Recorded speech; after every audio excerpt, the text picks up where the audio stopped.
So I'm making this video because I have not seen any other videos for a 2015 Lincoln Navigator, whatever generation, whatever other years this applies to.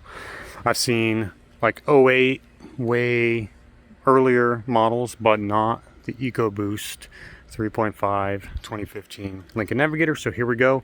I'm doing an AC compressor. This job is not fun. The book time is 1.8 hours, but I don't see how that's possible. So anyways, let me show you what I've done so far, and then from this point on, I'll also show you everything else. But first, you got to take off, I took this off here, the inner fender well, because you have these turbo hoses here that are in the way. I mean, you can't, this thing is buried like heck. So I removed that.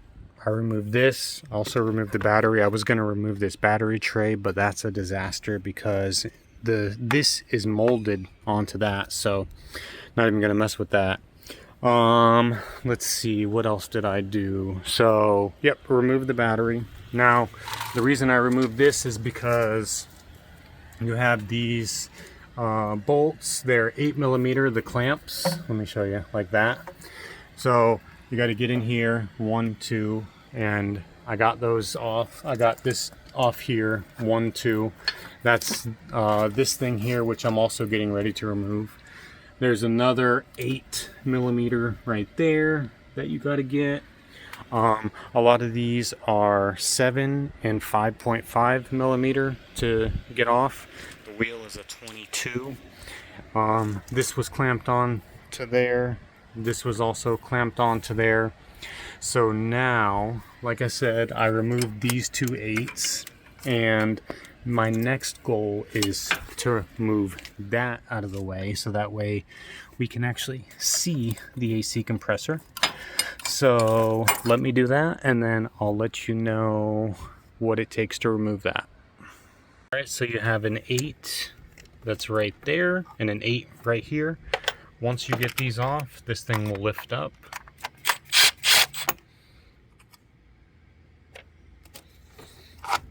Wiggle it out of the way so that way you can actually see the AC compressor.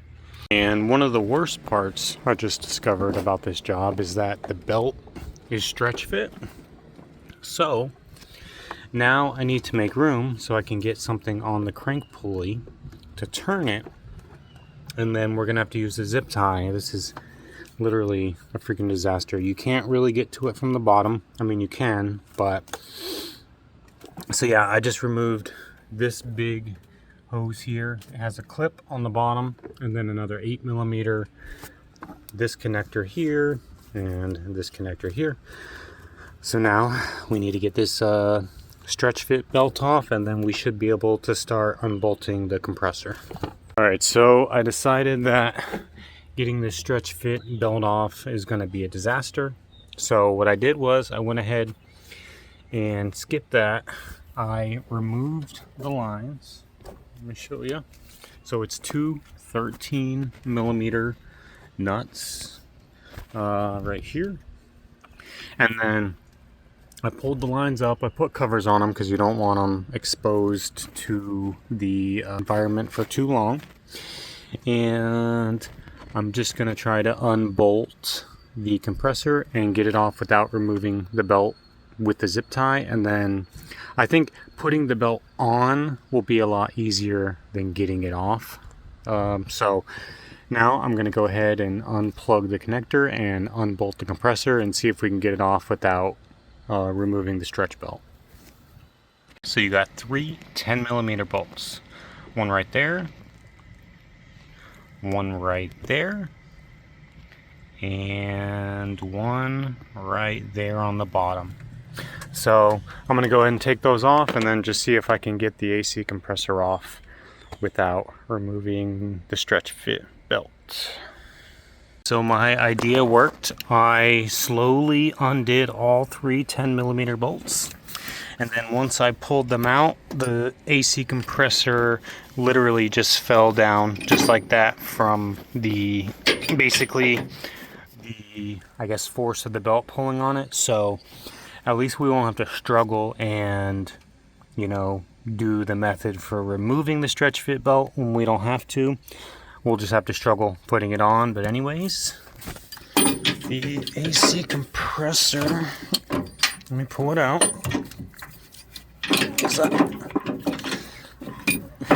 I don't even know which way it comes out. Let me see. Should come out right here. The sucker's heavy though.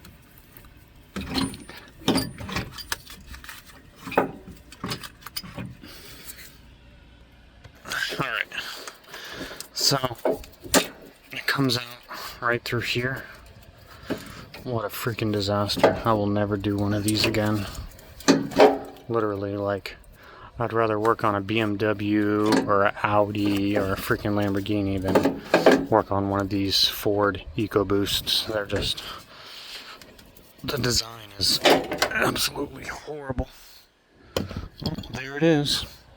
First video on YouTube of the AC compressor removal on a Lincoln Navigator. Alright, next step, draining the PAG oil, seeing how much is in there, and then putting in the correct amount of PAG oil.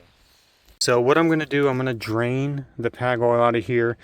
Now, in certain cases where when you don't get any PAG oil, you obviously add the recommended amount, because sometimes when these things are super old, the oil gets pushed into the system and there's no way I'm going to put a dry compressor in. So usually I end up putting 2.5 to 3 ounces in the compressor, but we're just going to see what the fluid looks like and how much comes out. Unfortunately, not a single drop came out of there, not even a drop. So what happened was this girl got a compressor, put in a brand new one. It didn't fix the problem, so they put the old one back in. But now I'm putting a new one in. So I don't know what happened in between there, but something funky happened. But anyways, we're going to get it done right this time. So I'm going to drain the fluid out of this new one. See, we got to get it all out. And then we got to put fresh in. And I'm going to put fluid with dye in it. The compressor had roughly 2.5 ounces in it, guys. Let me tell you, even if a compressor comes pre-filled, that's only shipping oil. You never, ever want to use what comes in the compressor. First off, because you don't know what it is. And second off, it's almost never the right amount. Sometimes they'll come with as much as 5 ounces in it. If you put a compressor pre-filled with 5 ounces in it, you're going to absolutely flood your system.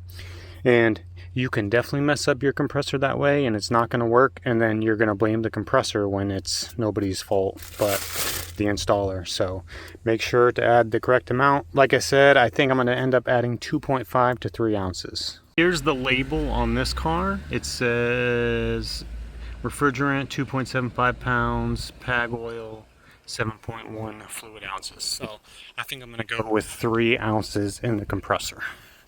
Little trick for success: take your compressor, set it like that for at least 2 minutes, let the PAG oil lubricate the front seal, and then you'll be good. Just make sure to put your caps in, because sometimes it will leak out. And after that, we're going to put our plugs in and we're going to go get this sucker on the car. Guys, back in we go. Let's get it on, and I'm going to try to snake the belt on without having to do the zip tie method. So I'm going to try to put the belt on, put one bolt in, put the other bolt in, and then put the other bolt in. We'll see how it works. So this is what I'm going for here. As you can see, or maybe you can't, I have it zip tied onto the crank and then on the AC compressor fully. And I guess let's try to get this thing on. Oh, I'm really hoping this works. I've done it before, but this is the concept. As you can see, I have it zip tied on there, and then as you can see, I have it completely on there. So we're just going to keep turning, and hopefully we can get the sucker on. Well guys, that was absolutely awful, and I'm going to say, after working on this, I will never own a Ford or look at a Ford the same again. These EcoBoost engines are just a freaking nightmare to work on. It was so hard to get that freaking belt on. I finally got it on. Basically, I had to go backwards, forwards. I had to kind of push the belt up on, go backwards, forwards, probably about 10-15 times. I finally got it, but that was probably the hardest part of the job, is just because, you know, you got to get something on the crank pulley. There's no room here. And then you can barely see anything. It's just an absolute hassle. But anyways, we got it on, and now let's get all this stuff back together. Alright guys, new O-rings on here, and just make sure to lube them with PAG oil before putting them in the slots. Quick overview of everything going back together. So I put my brackets back on here. Obviously I got my AC lines hooked up. Now I'm putting this tube back. Next, I'm gonna put that tube back and then these two tubes back, get everything tightened up. And then we're gonna double check everything, and then if everything looks good, we'll put the fender back on. This job is definitely not for the faint of heart, but we finally got everything on and together besides this fender well. Now I just need to double check all my connections, make sure everything's hooked up, because we don't want to come back to this for sure. So let's take our time, make sure all the hose clamps are tight, make sure every connection is pushed in, and then when we're done, we're going to start it, make sure everything seems good, and then when it is, we'll put this fender well on. Alright, so we did the startup. Everything looks good. You just want to look at that belt too, make sure it looks nice and steady, because it is kind of hard to tell sometimes if you got it on there or not. But anyways, let's get all this put on and then we'll charge up the system. Alright, everything's back together. I did the vacuum on the car. It checked out, didn't seem like there were any leaks, and now I'm starting with the R134A. The fan and the AC compressor just kicked on. As you can see, it's spinning right there. So, like I said, this one is 2.75 pounds, so quite a bit, 44 ounces, so quite a few cans. So we're gonna get this sucker charged up, and then we'll see what the results are.